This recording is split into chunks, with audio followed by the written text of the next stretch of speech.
Patricia Aguilos and welcome back to my YouTube channel. So we are now here at Santa Monica Church of Panay. So kasamahan niyo po kami na i-explore kung ano po meron sa Panay Church.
Yes, 5-story and 63 steps, 6 ladders.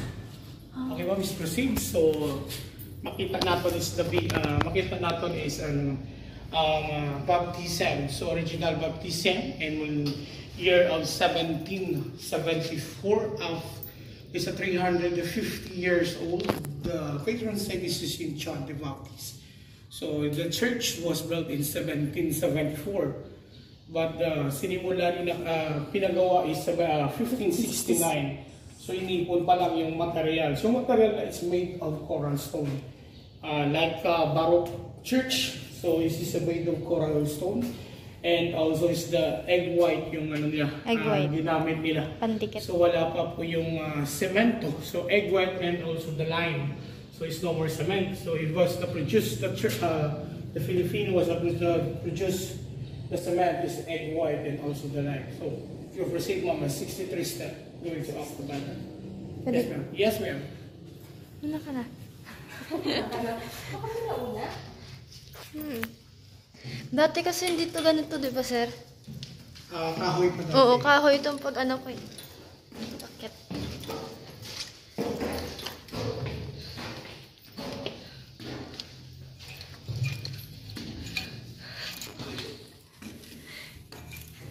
Ay, sorry.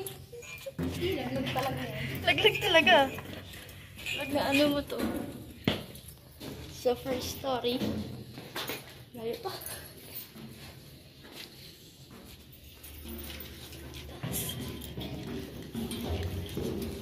May picture ako dito, grade 7 ako. Grade 7? Nakabalik ako, graduate na. Sasakyan niyo kung pula? Hindi po.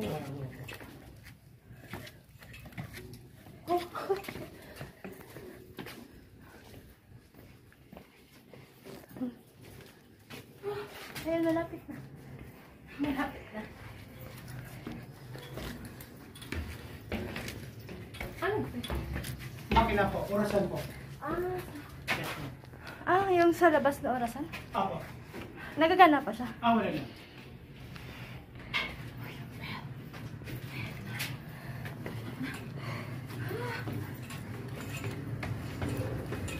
Oh, shit. We reached the bell. Yun.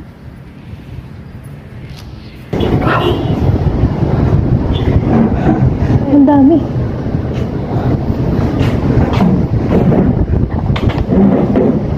Ito yung malaki.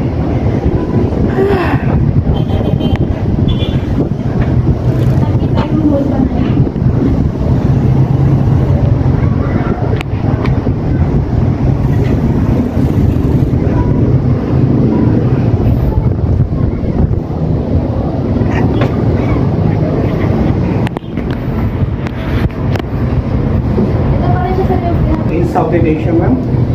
And also is the third largest in the world.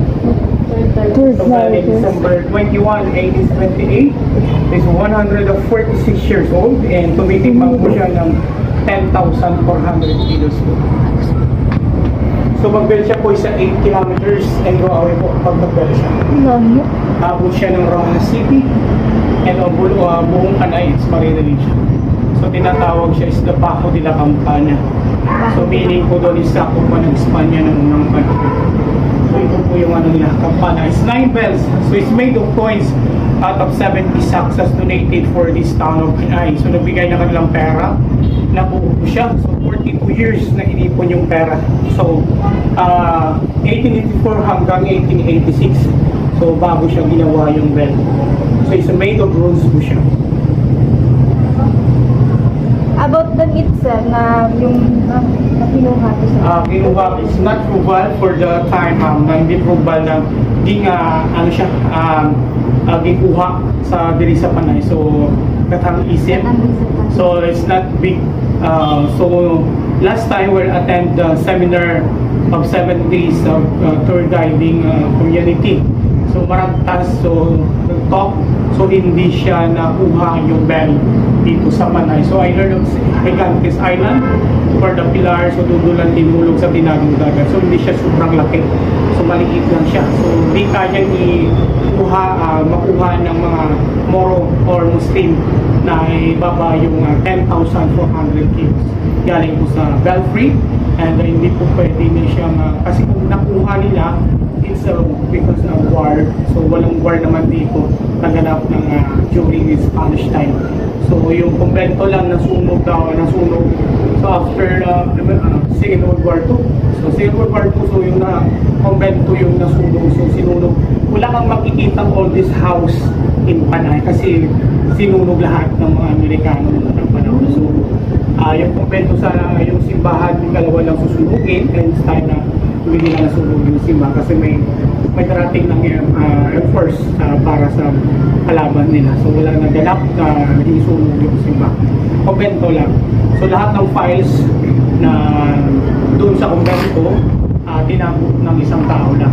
So nakikita ng mga libro nila is 1800. So parang ano siya, hawakan mo siya parang nag-ano siya napupunta. So yun sa time na hindi na siya namin bubuksan. Pag pinanganak ka ng 80s, 90s, so wala na yung ano mo. Kahanapan ka na lang ng bago. So sulatan ko na lang. So tayo na yung mas na hindi siyang tatay na pinanganak during Second World War. So wala na yung baptism mo doon.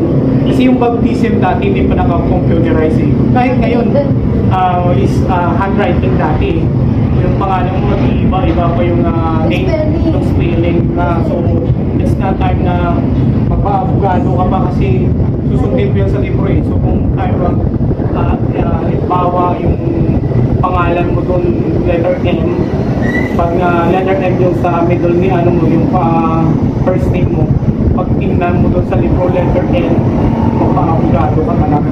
Kasi nung unang parang mo lang pa eh, so lahat ng pangalan na isusulat na dyan, bibigyan. So marami pumupot na dyan, nagsisa nag-approval lang doon sa kanilang library. So kasi doon na yung approval yung sa baptismal, so pa-abogado ka talaga. Ito po parang wellness, so madali naman. Nagpa-abogado naman ng library. Meron pa kami dun sa galing dito, handwritten pa siya. Yung sa dito ko. Yes, handwritten pa. Tapos typewriter. Typewriter pa. Tapos yung nag-process ka ng death certificate ni Lolo, yun pa yung... Kaya sa akin dito,